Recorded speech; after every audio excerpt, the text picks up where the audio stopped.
Hallelujah. सभी भाई बहनों को प्रभु यीशु मसीह के मीठे व मधुर नाम में जय मसीह की। और उम्मीद करते हैं प्रभु यीशु मसीह में सब आनंदित होंगे, खुश होंगे। इसके लिए प्रभु यीशु मसीह का धन्यवाद हो। आज फिर परमेश्वर अपने एक वचन से आपसे और हमसे बात करेंगे और अपने वचन की गहराई को हमारी आत्मा में प्रकट करेंगे। इसलिए हम प्रभु का धन्यवाद देते हैं। तो जैसा कि रोज़ रोज़ प्रभु जी हमको बहुत अच्छे अच्छे वचन दे रहे हैं आत्मा में, और जिसके द्वारा आप सच में समझ रहे हैं और आपने इस चीज़ को महसूस भी किया और आपने गवाहियों के थ्रू बताया भी कि सच में ये जो वचन है आजकल जो हमको परमेश्वर दे रहा है, इनको चिंतन मनन करने के बाद हमारे जीवन में बहुत सारी आशीषें आ रही हैं, मन को शांति मिल रही है। और वो शांति जो संसार देता है ऐसी नहीं, बल्कि ऐसी शांति जो प्रभु परमेश्वर हमको देते हैं। हालेलुया, है ना। और बहुत सारी चीज़ें परमेश्वर इन वचनों के द्वारा हमको सिखा रहा है जो शायद आज तक ना सीखे, या फिर नई नई बातें परमेश्वर और अब अपने वचन की गहराई, अपने वचन के प्रकाशन को हमारी आत्मा में प्रकट कर रहा है, जिससे कि हम स्वर्गीय स्थान में जाने के लिए तैयार किए जाएं। हालेलुया। तो वैसे ही परमेश्वर ने आज का एक और वचन दिया है। इस वचन पर गहराई से चिंतन मनन करने के पहले प्रभु जी से हम प्रार्थना करेंगे, इस वचन को सुनने समझने की शक्ति हमें प्रदान करें, है ना। तो आइए हम सब प्रार्थना करते हैं। प्रभु जी, हम आपका धन्यवाद करते हैं सुंदर समय के लिए, सुंदर जीवन के लिए। प्रभु जी यीशु राजा, आपने हमको यह समय दिया और हमारे लिए यह उचित समय ठहराया कि इस समय हम आपके वचन की गहराई को समझ सकें प्रभु जी, और इस पर चिंतन और मनन कर सकें। एक और वचन प्रभु जी आप हमको देने के लिए जा रहे हैं आत्मा में पिता परमेश्वर, इसके लिए हम आपको धन्यवाद देते हैं। यीशु राजा, इस वचन को सुनने के लिए, समझने के लिए और इस पर हमेशा चलने के लिए आप हमको बुद्धि अपनी ओर से दे, हमारी समझ को खोल दे, हमारी बुद्धि को खोल दे, ताकि इस वचन की गहराई को हम अच्छे से समझने वाले हों। और प्रभु जी, इस समय हर एक दुष्ट की देखेंदे की शक्ति और मनुष्य की बुरी ताकतें जो वचन को सुनने में, समझने में और उस पर अमल करने में बाधा बनती हैं, यीशु मसीह के नाम से उसको दूर करते हैं और तेरी आशीष को चाहते हैं पिता परमेश्वर, ताकि ऐसी आशीष जो हमारे अनंत जीवन में काम आने वाली हो। धन्यवाद प्रभु जी। आगे के समय को तेरे हाथों में सौंपते हैं। जब हम इस वचन की गहराई को चिंतन और मनन करेंगे, आप हमको समझाने के लिए अपनी ओर से समझ दें और हमारी बुद्धि को खोल दे और हमारे हृदय को तैयार कर। और प्रभु जी, ये वचन हमारे जीवन में 30 गुना, 60 गुना, बल्कि 100 गुना जैसा आप चाहते हैं उतना हमारे जीवन में फलवंत होने पाए। प्रार्थना प्रभु यीशु मसीह के नाम से मांगते हैं, आमीन। हालेलुया। सभी भाई बहनों को एक बार फिर से जय मसीह की। भाई और बहनों, आज का वचन जो परमेश्वर ने हमको दिया है, उसका जो अध्याय है या जो उसका पाठ हम बोल सकते हैं, हमारा स्वर्गीय घर। कौन सा घर? बोलेंगे सब लोग, हमारा स्वर्गीय घर। अब संसारिकता की तो बात कही नहीं गई इसमें, अब स्वर्गीय घर, इसी से आप समझ गए होंगे कि हमको प्रभु यीशु मसीह के पास जाना है। जैसा कि परमेश्वर ने अपने वचन में बोला कि मैं जाता हूँ अपने स्वर्गीय पिता के पास और बहुत सारे भवन, तुम्हारे रहने के लिए स्थान मैं तैयार करूँगा, है ना। तो कौन सा घर है वो? स्वर्गीय घर की बात है। लेकिन ये स्वर्गीय घर सिर्फ उन्हीं लोगों को दिया जाएगा जो प्रभु की इच्छाओं को अपने जीवन में पूरा करते हैं। अगर यहाँ लिखा है हमारा स्वर्गीय घर, तो ये हर किसी व्यक्ति का नहीं हो सकता, क्योंकि परमेश्वर ने बोला है बुलाए हुए तो बहुत हैं परंतु चुने हुए कम हैं, है ना। और हम प्रभु का धन्यवाद करते हैं कि हमने प्रभु को नहीं, बल्कि परमेश्वर ने हमको चुन लिया ताकि हम उसके राज्य के वारिस ठहराए जाएं। तो वचन की गहराई में जाने से पहले एक छोटी सी बात मैं आपको बताना चाहूँगा। मान लीजिए आप कहीं घर से बाहर जाते हैं, फॉर एग्जाम्पल आपका घर है, आप कहीं भी रहते हैं, पूरे इंडिया के अंदर कहीं भी रहते होंगे या XYZ जहाँ भी आपका अपना घर हो, आप अपने घर से 4-5 दिन के लिए बाहर जाते हैं काम से, है ना, बाय बस, बाय ट्रेन, बाय फ्लाइट, या जिस तरीके से भी आप जाते हैं, उस घर में जो रहते हैं आप, खाते हैं, पीते हैं, सोते हैं, पलते हैं, बढ़ते हैं, सारे काम करते हैं, उस घर को छोड़कर किसी काम से घर जा रहे हैं, घर से बाहर जा रहे हैं 4 या 5 दिन के लिए। जब 4-5 दिन के लिए आप घर से बाहर जाएंगे तो आपको मालूम है आप रास्ते में जा रहे हैं, है ना। तो रास्ते में जाते हुए आपको क्या मालूम है, वो सारा काम फिनिश करने के बाद मुझे वापसी कहाँ आना है? अपने घर वापस आना है। होता नहीं होता? हम रास्ते में जब जाते हैं, जाते समय हमारा ये माइंड में ये बात रहती है कि जिस काम से भी हम जा रहे हैं वो काम फिनिश करने के बाद 3 दिन में, 4 दिन में, 5 दिन में, 10 दिन में, 20 दिन में, महीने, 2 महीने में या कभी भी हम अपने घर वापस जाएंगे। हमारी आंखें कहाँ लगी रहती हैं? अपने घर की ओर लगी रहती हैं, अपने माँ बापों की ओर लगी रहती हैं, अपने बीवी बच्चों की ओर लगी रहती हैं कि वो हमारा घर है, वहीं अंततः हम क्या करेंगे, जाकर ठहरेंगे, है ना। हम जॉब भी करते हैं 4 महीने 6 महीने साल 2 साल, लेकिन फिर भी कहाँ हम आते हैं वापस, अपने घर आते हैं ना। तो वैसे ही प्रभु जी आज हमको बता रहे हैं कि हमारा स्वर्गीय घर, हम भले से इस दुनिया में रह रहे हैं, हो सकता है कुछ दिनों के मेहमान हैं, लेकिन उसके बाद हमको कहाँ जाना है, स्वर्गीय घर में जाना है। ये सुनो, तो ये हमारा किराए का घर है। यहाँ तो हम अपने कामों को करने के लिए पूरा आए हैं, कामों को करने के बाद जैसे ही पूरे हो जाएंगे हम कहाँ चले जाएंगे, अपने स्वर्गीय घर में। और स्वर्गीय घर में तब जाएंगे जब हमने स्वर्ग में जाने लायक काम किए होंगे तब। दूसरी बात, जब हम अपने घर को छोड़कर, संसारिकता वाले घर को छोड़कर दूसरी जगह किसी काम से जाते हैं, बस में जाते हैं, ट्रेन में जाते हैं, है ना, या फ्लाइट से जाते हैं, तो क्या बड़े आराम से जाते हैं हम। बीच में क्या होता है, झटके भी लगते हैं बसों में जाते समय, ट्रेन में जाते हैं तो भीड़ भी होती है, कभी चाय बेचने वाला आता है ना, कभी पानी बेचने वाला आता है, कभी हमको भी प्यास लगती है, कई बार हम ट्रेन से उतर के नीचे भी खड़े हो जाते हैं। तो ये सारी प्रक्रिया क्या होती है, चलती रहती है आपस में। तो क्या उस सफ़र को तय करते हुए ये सारी चीज़ों का आना तय है। वैसे ही जब व्यक्ति घर से निकलता है तो उसको परेशानी तो होती है, लेकिन वही हमारा आत्मा में अगर हम देखें इस चीज़ को, तो हमको परमेश्वर ने इस दुनिया में भेजा है। जैसे कि रास्ते में चलते समय चाय बेचने वाले आते हैं, पानी बेचने वाले आते हैं, और हम उन सारी चीज़ों को देखते हैं। तो हमारे जीवन में क्या है, जीवन की परेशानियाँ आती हैं, मुसीबतें आती हैं, जीवन में सुख आते हैं, दुख आते हैं, अच्छाइयाँ आती हैं, बुराइयाँ आती हैं इस जीवन में रहते समय ना। बीवी बच्चे, माँ बाप, भाई बहन, परिवार, इन सारे लोगों के बारे में वार्तालाप होती है, देखते हैं, इनके बीच में रहते हैं, पलते हैं, बढ़ते हैं। तो ये सारी प्रक्रिया जो होती है इस संसार में रहते हुए होती है। क्यों? क्योंकि हम यहाँ किराए पे हैं, कुछ दिनों के मेहमान हैं। उसके बाद हमको जो हमारा असली घर, जिस घर के लायक हमने काम किया होगा, स्वर्गीय घर के लायक काम किया होगा तो स्वर्ग मिलेगा, नरक वाले घर के लिए काम किया होगा तो नरक मिलेगा। और ये आप या हम अच्छे से जानते हैं कि जैसे होंगे हमारे कर्म, वैसा भी हमको फल मिलेगा। हालेलुया। तो प्रभु का धन्यवाद हो। वचन में आप सबके लिए पढ़ूंगा। वचन है 2 कुरिन्थियों अध्याय 5 का वचन नंबर 1 से लेकर वचन नंबर 10 तक हम चिंतन मनन करेंगे। जी हाँ भाइयों बहनों, 2 कुरिन्थियों अध्याय 5 वचन नंबर 1 से लेकर 10 तक यहाँ पर इस प्रकार से लिखा है, हम आपके लिए पढ़ेंगे। क्योंकि हम जानते हैं कि जब हमारा पृथ्वी का डेरा सरीखा गिराया जाएगा तो हमें परमेश्वर की ओर से स्वर्ग पर एक ऐसा भवन मिलेगा जो हाथों से बना हुआ घर नहीं परंतु चिरस्थायी है। हालेलुया। जब हम इस धरती पर रह रहे हैं तो वचन में क्या लिखा है प्रभु जी ने, कि जब ये हमारा डेरा सरीखा गिराया जाएगा, मतलब ये जो मिट्टी का घर है, जो हमारा शरीर है, गिराया जाएगा। अर्थात जब हमारे प्राण इस शरीर से अलग किए जाएंगे तब क्या होगा, हमको कौन सा घर मिलेगा, स्वर्गीय घर मिलेगा, जो हाथों से बनाया हुआ नहीं बल्कि किसने बनाया है, यीशु मसीह ने, प्रभु ने, है ना। यीशु मसीह ने तीसरे दिन मृतकों में से जब जिंदा हुए तो जाते समय क्या बोला, कि मैं तुम्हारे लिए जाता हूँ और ऐसे भवन तैयार करूँगा जो वो खुशियों वाले भवन होंगे, अनंत जीवन होंगे। परमेश्वर के राज्य में जाता हूँ, तुम्हारे लिए मैं रहने के बहुत सारे घर तैयार करूँगा, स्थान तैयार करूँगा। हालेलुया।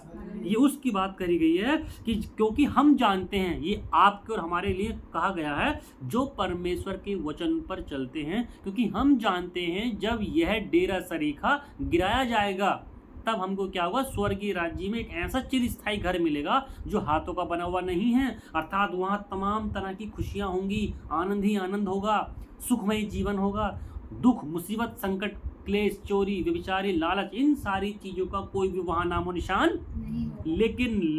लेकिन ध्यान देंगे, वचन में लिखा है स्वर्ग पर हमें एक भवन मिलेगा। क्या मिलेगा? भवन। क्या आप इस भवन के लायक हो? आप अपनी आत्मा में जांचो इस चीज़ को। क्या हम ऐसे काम करते हैं अपने जीवन में जो वचन में लिखा है, जो भवन हाथों का बनाया हुआ नहीं है परंतु चिरस्थायी है? तो इसमें क्या, जब मिट्टी का शरीर में से आत्मा निकलेगी तब हमको ये घर मिलेगा। लेकिन ये किसको मिलेगा? जो परमेश्वर की इच्छाओं को पूरा, इसमें तो लिखा घर मिलेगा। तो क्या आप या हम उस घर लायक हैं? क्या आप हो या हम उस घर को पहनने लायक हैं, उस घर में रहने लायक हैं? यस और नो? तो ये आप आत्मा में जानते हैं। जिस तरीके का आप काम करेंगे वैसा ही आपको फल मिलेगा। तो ये इसका मतलब ये नहीं कि वचन में लिखा है कि वह घर चिरस्थायी है ना, स्वर्गीय घर है तो वो मिलेगा ही मिलेगा। हम जानते तो हैं घर मिलेगा, लेकिन सिर्फ उन लोगों को मिलेगा जो प्रभु की आज्ञाओं को मानते हैं, परमेश्वर के पवित्र वचनों पर अपना मन लगाते हैं। ये घर सिर्फ उनको मिलेगा, उनको नहीं मिलेगा जो संसारिकता की बातों में भी लगे रहते हैं, है ना, संसार में रहते हुए संसार के कामों को करते हैं और सोचते हैं जब हम इस शरीर से अपनी आत्मा को छोड़ के जाएंगे तो हमको स्वर्गीय घर मिलेगा। ऐसी गलती ना सोचें। ये सिर्फ उसी को मिलेगा जो प्रभु के लिए अपने आप को तैयार करते हैं। हालेलुया। आगे लिखा है, इसमें तो हम कराहते और बड़ी लालसा रखते हैं कि अपने स्वर्गीय घर को पहन लें, कि इसके पहनने से हम नंगे ना पाए जाएं। ये जो हमारा शरीर है ना, इसमें क्या है? इसमें तो हम कराहते हैं और बड़ी लालसा रखते हैं। इस शरीर में तो जीवन में क्या है? मुसीबतें हैं, दुख है, संकट है, मुसीबत है, क्लेश है ना, तरह तरह की बीमारियां हैं, है ना, शैतान के द्वारा भी सताए जाते हैं। तो इस शरीर में तो क्या है? परेशानियां ही परेशानियां हैं, संकट क्लेश है ना। हम तो इसमें क्या करते हैं? हर समय कराहते रहते हैं। कभी हमको शांति नहीं मिलती, कभी तो मालूम पड़ा बॉडी के अंदर किसी प्रकार की बीमारी घुस गई, कभी हम बहुत सारी चिंताओं को लेकर चिंतित हैं, कभी किसी बात को लेकर परेशान हैं। तो हमेशा कहीं ना कहीं इस मिट्टी रूपी शरीर में हम क्या करते हैं? चिंतित रहते हैं, है ना। हमको शांति नहीं मिलती। हम आने वाले कल के बारे में, आने वाले अगले साल के बारे में, आने वाले अपनी पीढ़ियों के बारे में सोचते रहते हैं कि अब क्या होगा, कैसे होगा, किस तरीके से बिजनेस को बढ़ाएं, किस तरीके से बच्चों के फ्यूचर को सेव करें, या और भी बहुत सारे चीज़ों के चलते हम क्या है? कराहते रहते हैं, सोचते रहते हैं। ये जो हमारा मिट्टी का शरीर है, और क्या करते हैं? हम इसी में ऐसी लालसा रखते हैं कि हम चाहते हैं कि बस इसी शरीर में हम जी लें। जो यहाँ पर जी लेंगे, इस पृथ्वी पर खा पी लेंगे, मौज कर लेंगे, वही हमारे लिए स्वर्ग है। हम क्या सोचते हैं कि इस शरीर में रहते रहते ही जितनी भी मौज कर लेंगे, तरह तरह के शौक मौज पूरे कर लेंगे, संसारिकता की बातों में जी लेंगे, वही हमारे लिए क्या है? स्वर्ग के जैसा है। हालेलुया। समझ में आ रहा है? लेकिन आगे लिखा है कि इसके पहनने से हम नंगे हो जाएं, नंगे ना पाए जाएं। हम क्या सोचते हैं? हम अपने इस शरीर में रहते हुए बहुत ऐसी चीज़ों को करेंगे, बहुत सारे ऐसे कामों को करेंगे। हम अपने आप से सोचते हैं कि हम ताकि संपन्नता की ओर जाएं, है ना, सुख सुविधाओं की ओर जाएं, जिससे कि हमारे जीवन में कोई भी कमी ना पाई जाए। हम इस शरीर में रहते हुए ऐसी लालसाओं को करते हैं, लेकिन वचन में क्या लिखा है? हम तो इस शरीर में हमेशा कराहते रहते हैं, जिंदगी की भाग दौड़ में लगे रहते हैं। जैसे ही रात को सोते हैं तब भी सोचकर सोते हैं कि कल क्या करेंगे। जैसे ही अगला दिन सुबह का हमारे जीवन में आता है, हम फिर से दुनिया की दौड़ में और रेस में शामिल हो जाते हैं। और हम क्या सोचते हैं कि यही हमारा स्वर्ग है, यही हमारा घर है, हम यहाँ की चीज़ों को पालेंगे तो हमको संतुष्टि मिल जाएगी, है ना, ये सोचते हैं। लेकिन आगे लिखा है, और हम इस डेरे में रहते हुए बोझ से दबे कराते हैं, क्योंकि हम उतारना नहीं चाहते वरन और पहनना चाहते हैं। हालेलुया। यानी कि ये जो हमारा शरीर है, इसमें रहते हुए बोझ से दबे रहते हैं हम। ये कौन सा बोझ है? ये कोई वेट वाला बोझ नहीं, वजन वाला बोझ नहीं। किन चीज़ों का बोझ? बीमारियों का बोझ, दुष्ट आत्माओं का बोझ, चिंताओं का बोझ, है ना, और परेशानियों का बोझ, दुख संकट क्लेश मुसीबतों का बोझ हम अपने जीवन में सोचते रहते हैं, अब क्या होगा, कैसे होगा, मैं किस तरीके से कर पाऊंगा। ये सारा बोझ क्या है? हम अपने जीवन में लेते रहते हैं। ये सुनो, है ना, हम सोचते हैं क्या हमारे बच्चों की शादी कैसे होगी, चिंताओं में लगे रहते हैं, इन सारी चीज़ों का बोझ। अब हम बूढ़े हो जाएंगे तो किस तरीके से अपने जीवन को व्यतीत करेंगे, क्या हमने अपने आने वाले समय के लिए सेविंग को जोड़ा है, नहीं जोड़ा है, हम किस तरीके से अपने जीवन में गुजारा कर पाएंगे। तो इन सारी चीज़ों का बोझ लेकर हम क्या करते हैं? जीते रहते हैं इस शरीर के अंदर। तो यह लिखा है, और इन सारी चीज़ों से हम दूर नहीं जाना चाहते, हम उतारना नहीं चाहते, बल्कि और पहनना चाहते हैं। पहनना चाहते हैं मतलब, और हम इन मुसीबतों में घिरे रहना चाहते हैं।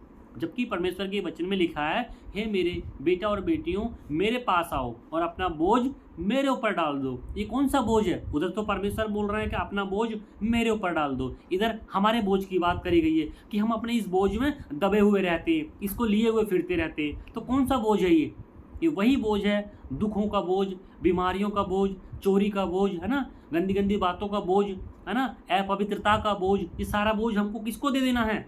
प्रभु यीशु मसीह को दे देना, ताकि हम अच्छे से विश्राम पाएं और हम परमेश्वर की आज्ञाओं को पूरा करें और हमारे जीवन में हम चिंता ना करें। क्योंकि प्रभु ने बोला है तुम चिंता मत करो, क्योंकि चिंता करके तुम क्या अपना एक भी पल आयु को बढ़ा सकते हो? नहीं ना।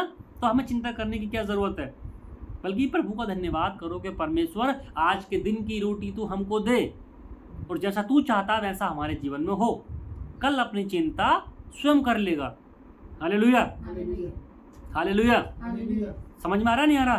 तो कहने का मतलब है हम इन सारी चीज़ों में घिरते रहते हैं, जबकि प्रभु जी ने बोला मेरे पास आओ हे थके हुए दबे हुए बोझ से लोगों, मैं तुमको विश्राम दूंगा। कौन सा विश्राम दूंगा? आत्मा का विश्राम, है ना। हम हर समय शोक में डूबे रहते हैं, चिंता में डूबे रहते हैं, क्या होगा कैसे होगा। सारी चीज़ें प्रभु यीशु मसीह पर छोड़ दो, परमेश्वर उन सारी चीज़ों को अपने आप व्यवस्थित रूप से चला देंगे और हमको स्वर्गीय स्थान के लिए भी तैयार कर देंगे। लेकिन हम क्या है, उन सारी चीज़ों से भागने ही नहीं चाहते, बल्कि उन सारी चीज़ों को और पहन लेते हैं, मतलब उन मुसीबतों में घिरते चले जाते हैं। क्यों? क्योंकि हम प्रभु के अनुसार नहीं, प्रभु की आज्ञाओं को जानकर नहीं, उसके मन की बातों को जानकर नहीं, बल्कि अपने स्वयं के अनुसार, इस शरीर के अनुसार, अभिलाषाओं के अनुसार हम अपने जीवन को जीने की कोशिश करते हैं, और जिससे हम क्या है और ज़्यादा मुसीबतों में घिर जाते हैं। आगे लिखा है ताकि वह जो मरणहार है जीवन में डूब जाएं। यानी कि जो मरणहार है बोले तो जो नरक की बातें हैं, ये शरीर तो मर जाएगा ना, है ना। अगर हम प्रभु के लिए अपने आप को तैयार नहीं करेंगे तो हम तो डेफिनेटली हर वो व्यक्ति जो परमेश्वर की आज्ञाओं को नहीं मानेगा नरक में जाएगा, मर जाएगा, मतलब परमेश्वर के राज्य से दूर हो जाएगा, फिर उसको ये स्वर्गीय घर नहीं मिलेगा। समझ रहे हैं? तो ताकि वह जो मरणहार जीवन में डूब जाए। हम इतनी चिंता कर लेते हैं, इतनी परेशानियों में और घिरे रहते हैं और घिर जाते हैं, ताकि वो अंततः कहाँ लेके चले जाती हैं हमको? नरक की ओर। और आगे लिखा है जिसने हमें इसी बात के लिए तैयार किया है वह परमेश्वर है, जिसे हमें बयाने में आत्मा भी दिया है। हालेलुया। यानी प्रभु यीशु मसीह ने हमको इस बात के लिए तैयार नहीं किया कि हम संसार में रहते हुए उसी को अपना प्रभु मान लें और संसार में रहते हुए शौक मौज की चीज़ों को पूरा करें। हालेलुया, है ना। इन सारी चीज़ों को पूरा करें और इसमें हम घिर जाएं, इसलिए नहीं, बल्कि प्रभु ने हमको इसलिए तैयार किया है कि परमेश्वर हमको और आपको क्या दे? स्वर्गीय घर दे। और उसने हमको बयाने में क्या दिया है? कहाँ खो गए, है ना? पवित्र आत्मा दिया है हमको। बयाने में प्रभु जी ने क्या दिया है? पवित्र आत्मा दिया है। और ये किस चीज़ की? जब हम कभी किसी चीज़ को खरीदते हैं, कोई घर लेते हैं या कुछ भी लेते हैं, तो कई बार हम बयाना देते हैं। तो आजकल का संसारिकता में बयाना किस चीज़ का होता है? पैसों का होता है ना। मान लीजिए 50 लाख का घर ले रहे हैं, तो ये लीजिए भैया 1 लाख रुपए हमारे बयाने में, और ये चीज़ किसकी हो गई? अब हमारी हो गई, इस पर किसी का भी अधिकार नहीं रहा, ये हमने खरीद लिया। तो वैसे ही प्रभु जी ने आपको और मुझे क्या दिया है? आत्मा दिया है, पवित्र आत्मा दिया है बयाने में। क्योंकि ये जो है शरीर किसका हो गया? परमेश्वर, है ना। और इसमें रहते हुए उसके कार्य भी किसके हो गए? प्रभु के हो गए। हमको इसलिए पवित्रता में जीने की ज़रूरत है। सोचो, अगर हम इस शरीर में रहते हुए जब परमेश्वर ने हमको पवित्र आत्मा दिया, अच्छाई के काम नहीं करेंगे, भलाई के काम नहीं करेंगे, है ना, और आनंद से नहीं रहेंगे, प्रभु की आज्ञाओं को नहीं मानेंगे, तो परमेश्वर तो ऐसी चीज़ को छोड़ देगा। जब छोड़ देगा तो घर कहाँ मिलेगा?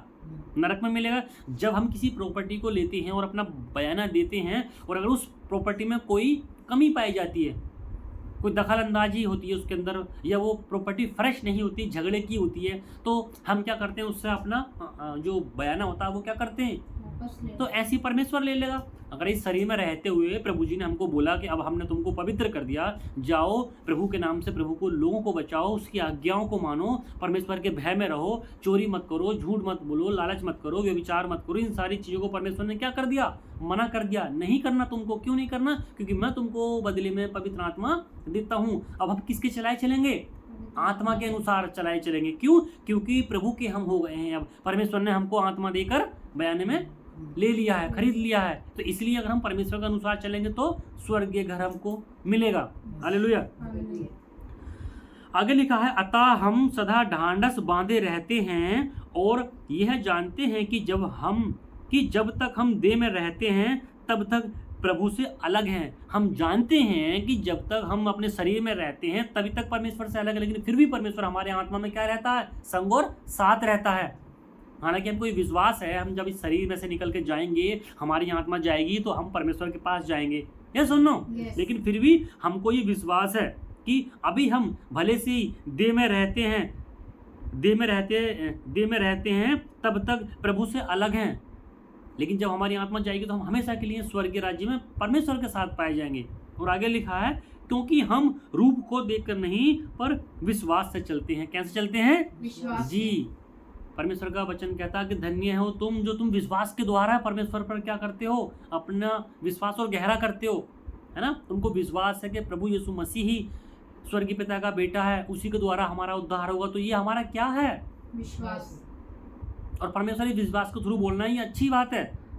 हम विश्वास करते हैं जबकि हम रूप को देखकर नहीं। हमने ऐसा तो नहीं प्रभु यीशु मसीह आएंगे हम उसको देखेंगे, अच्छा आप बेटे हो स्वर्गीय पिता के, ठीक है हम आप पर विश्वास करते हैं, है ना, ऐसा तो नहीं है। लेकिन परमेश्वर यहाँ क्या बोल रहे हैं हमारे लिए, क्योंकि हम रूप को देखकर नहीं पर विश्वास देखकर चलते हैं। कौन सा विश्वास? जो प्रभु जी ने आपको और हमें दिया है, वही विश्वास कि हम उस विश्वास में ठहरे रहेंगे, प्रभु जी के कार्य को अपने आत्मा में करते रहेंगे, अपने शरीर के द्वारा करते रहेंगे, तो स्वर्गीय स्थान हमको मिलेगा ही मिलेगा, वो वाला विश्वास।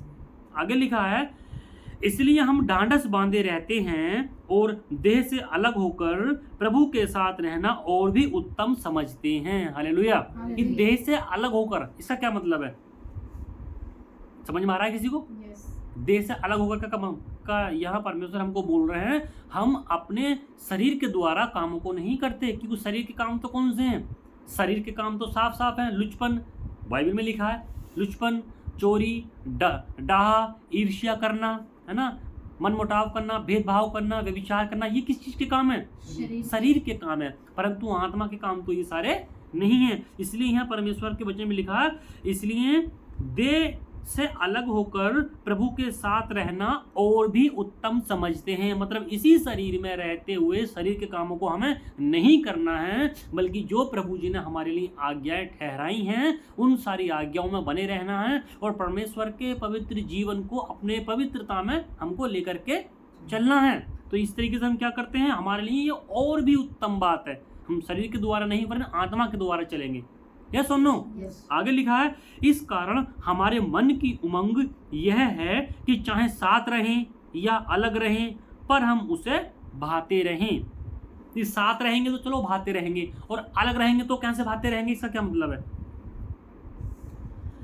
जब हम किसी के साथ रहते हैं तब तो हम उसके साथ रहेंगे ही रहेंगे, लेकिन जब अलग रहेंगे तब किस तरीके से, तब किस प्रकार से रहेंगे? तो परमेश्वर बोल रहे हैं, जब हम वचन में जाते हैं, प्रार्थना करते हैं, बाइबल पढ़ते हैं, संडे टू संडे चर्च जाते हैं, कलीसियाओं में रहते हैं, तब तो हम उसके साथ रहते हैं, मतलब उसकी पवित्रता में बने रहते हैं। लेकिन जब अलग रहते हैं, अलग रहने का मतलब है जब हम प्रार्थना करके वापस आते हैं या अपने ड्यूटी पर जाते हैं, जॉब को अंजाम देते हैं, बिजनेस को अंजाम देते हैं, या घर से बाहर निकलकर हम संसारिकता के कामों में जब रहते हैं, शरीर से मेहनत करते हैं, फिर भी हम उसको भाते रहें। उसको भाते रहें मतलब अपने इस कर्म से, बोली से, व्यवहार से हर समय प्रभु की आज्ञाओं को झलकाते रहें अपने जीवन से, ताकि जो वचन परमेश्वर ने लिखा है, राह चलते उठते बैठते तू हमेशा उसी को याद करना, उसी को स्मरण करना, बल्कि परमेश्वर की बातों को अपने बाजू का क्या बना ले, ताबीज बना ले, और माथे का टीका बना ले,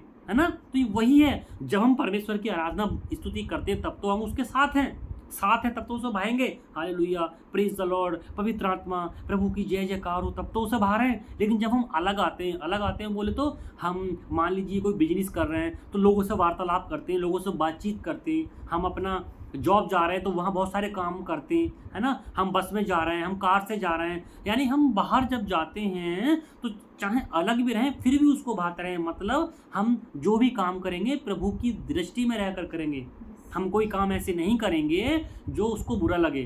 तो चाहे परमेश्वर के वचन पढ़ते रहें या हम अपने शरीर से कोई भी कामों को करते रहें, लेकिन उसको भाते रहें, मतलब उसके अंजाम को हमको क्या, मतलब उनके कामों को अंजाम देते रहना। ऐसा नहीं कि हम प्रभु यीशु मसीह में हैं तो जब संगत जाते हैं तब तो ठीक है, लेकिन जैसे ही वहाँ से अलग हुए तो हम संसारिकता के कामों में लिप्त हो गए। कोई हमको ये ना बोलने पाए कि आप तो यीशु मसीह में जाते हो, ये सुनो। मतलब हमको हमारे चाल चलन के अनुसार, हमारे व्यवहार के अनुसार, व्यवहार जो है बोली के अनुसार मसीह हमारी देह में झलकना चाहिए हर समय।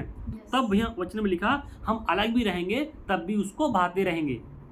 और आगे लिखा है क्योंकि अवश्य है कि हम सबका हाल मसीह के न्याय आसन के सामने खुल जाए कि हर एक व्यक्ति अपने अपने भले बुरे कामों का बदला जो उसने देह के द्वारा किया हो पाए। हालेलुया। वचन में लिखा है जो हम काम करते हैं, चाहे वो संसारिकता में रहते हुए संसार के काम करेंगे तब भी, और संसार में रहते हुए इस शरीर के द्वारा पवित्र आत्मा के काम करेंगे, प्रभु के कामों को आगे बढ़ाएंगे, तब भी क्या है, परमेश्वर इन सारी चीज़ों को हमको देखता है और वो न्याय करेगा और हर उस एक व्यक्ति को अपने अपने उसके कामों के अनुसार बदला मिलेगा। अगर आपने प्रभु की इच्छाओं को जीवन में पूरा किया होगा तो क्या है, आपको स्वर्ग मिलेगा। और अगर प्रभु की इच्छाओं को पूरा नहीं किया होगा, संसार में रहते हुए अपने संसार के बोझ को लेके फिरे होंगे, अपने मौज मस्ती की होगी, तो हमको नरक मिलेगा। यानी हर किसी को उसके कामों के अनुसार बदला मिलेगा और कोई भी चीज़ ऐसी नहीं जो छिपी हो परमेश्वर की नज़रों से। हम बहुत सारी चीज़ों को क्या सोचते हैं, अरे हमको कोई मनुष्य तो नहीं देख रहा है ना, कुछ अलग ऐसे कामों को अंजाम देते हैं, चोरी चोरी लोग दारू पी लेते हैं, है ना। आजकल के बच्चों को मैंने देखा अपने माँ बापों से अलग होकर कुछ सिगरेट पीते हैं बहुत कम उम्र से, गली गली कोनों में खड़े होकर, है ना। तो क्या होता है, वो सोचते हैं हमको किसी ने देखा नहीं, वो सिर्फ अपने माँ बापों से बचना चाहते हैं, अपने चित्त परिचित व्यक्तियों से बचना चाहते हैं। लेकिन जो प्रभु जी स्वर्ग में है वो तो सबको देखता है, ये सुनो। तो जैसा भी हम काम करेंगे क्या होगा, परमेश्वर आपको और हमें हमारी आत्मा में जांचेगा और जैसे भी हम पाए जाएंगे उसी के अनुसार हमको बदला मिलेगा। जैसा कि ऊपर वचन में हमने क्या पढ़ा था कि हम जानते हैं ये जब हमारा डेरा सरीखा गिराया जाएगा तब हमको एक स्वर्ग में घर मिलेगा। यानी जैसे ही हम इस प्राण को छोड़ के जाएंगे वैसे ही हमको इंस्टेंट क्या मिलेगा, स्वर्गीय घर मिलेगा जो चिरस्थायी हाथों का बनाया हुआ। तो क्या ये विश्वास आप रखते हो? क्या आज आपके और हमारे ऐसे कर्म हैं जो तुरंत आत्मा में से निकलने, इस शरीर में से आत्मा को निकलने के बाद हमको हमेशा के लिए अनंत जीवन मिलेगा? क्या आज ऐसी चीज़ों को आप करते हो लाइफ में? क्योंकि वचन में लास्ट में हमने क्या पढ़ा कि जैसा जैसा करोगे वैसा वैसा फल तुमको मिलेगा। लेकिन ऊपर में उस व्यक्ति के लिए विश्वास के द्वारा बात कही गई है जिस व्यक्ति का आत्मा निकलेगा और वो परमेश्वर की इच्छाओं पर चलता होगा, उसको तुरंत घर मिलेगा।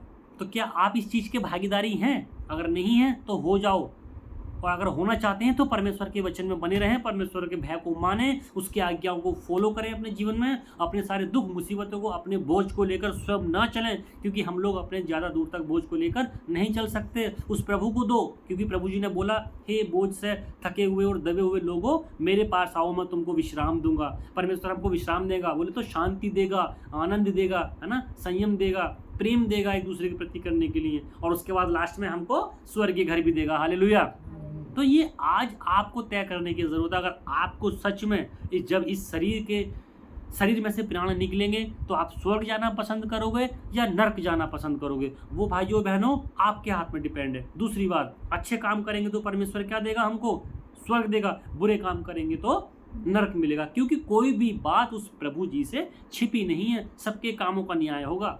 कई बार हम संगत में जाते हैं, बड़े प्यार से सबसे बोलते हैं, परमेश्वर के दासों को इतना इज्जत भी करते हैं, उनकी सेवा करते हैं, आदर भाव, है ना, सारी चीज़ें करते हैं, परमेश्वर की आज्ञाओं को भी मानते हैं। लेकिन जब संसार में आते हैं तो सांसारिकता के जैसे भी हो जाते हैं, तो उन व्यक्ति को परमेश्वर के राज्य में रहने का कोई अधिकार नहीं होगा। इसलिए हमेशा प्रभु में बने रहें और उसकी आज्ञाओं को फॉलो करते रहें और अपने स्वर्गीय घर जो आपको और हमको दिया जाएगा, हम सबको उसके लिए इंतजार करते रहें। चाहे हम दूर भी क्यों ना रहें परमेश्वर से, है ना, चाहे जहाँ भी रहें उसको भाते रहें।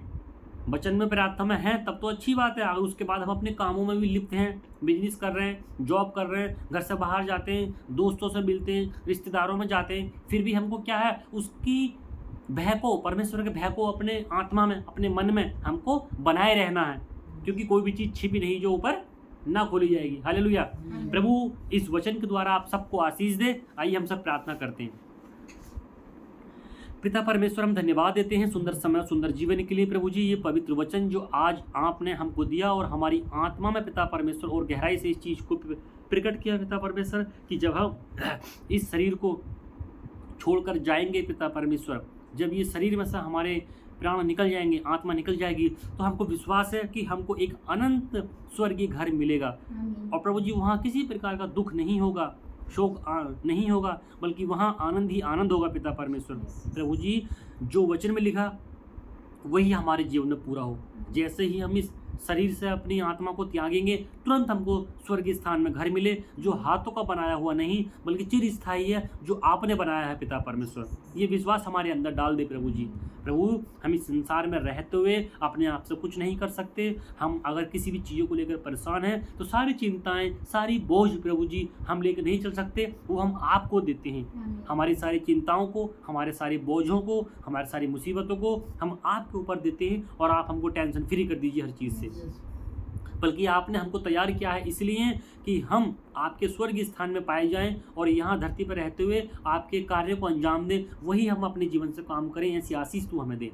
और प्रभु जी कोई भी चीज़ ऐसी नहीं है जो आपकी नज़रों से छिपी हो।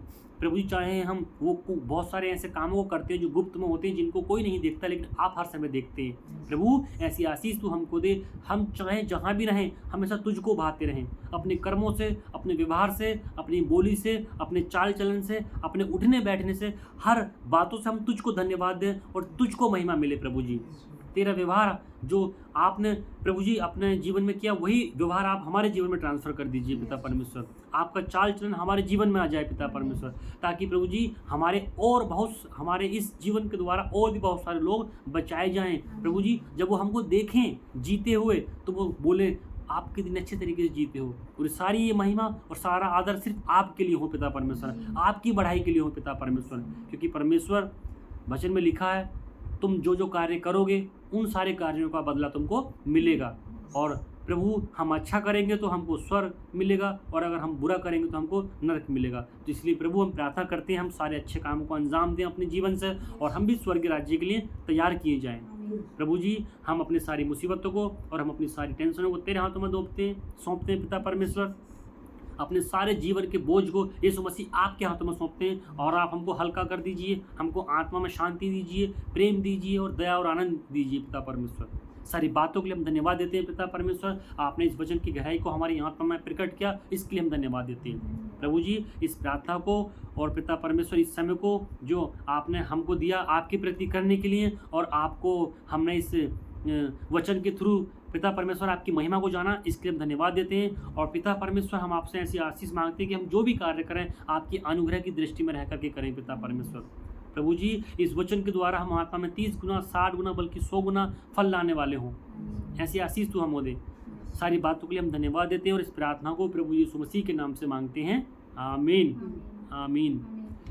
सभी भाई बहनों को जय मसीह की। इस वचन के द्वारा प्रभु परमेश्वर आप सबको बहुत आशीष दे, और परमेश्वर अपने स्वर्गीय राज्य के लिए आप सबको तैयार करे, और हर समय चाहे आप जहाँ भी रहें प्रभु को भाते रहें, है ना, अपने इस शरीर से भी और अपनी आत्मा से भी हर समय ऐसे कामों को अंजाम दें जो परमेश्वर को अच्छे लगते हैं। तभी आपको भाई और बहनों और हम सबको क्या मिलेगा, चिरस्थायी घर मिलेगा जो प्रभु जी ने तैयार किया है। वो हाथों का बनाया हुआ नहीं है बल्कि प्रभु जी ने बनाया है, और वो अनंत जीवन का घर है। उस घर में जाने के बाद हमको किसी भी प्रकार की टेंशन लेने की ज़रूरत नहीं है, बल्कि वहाँ अनंत जीवन होगा, अनंत सुख होगा, अनंत आनंद होगा। वहाँ परमेश्वर की जीवन की भरपूरी होगी जो आपको और हमें दी जाएगी। इस वचन के द्वारा प्रभु आप सबको आशीष दे, परमेश्वर आप सबके साथ रहे, प्रभु में सदा आनंदित रहें। सभी भाई बहनों को जय मसीह की।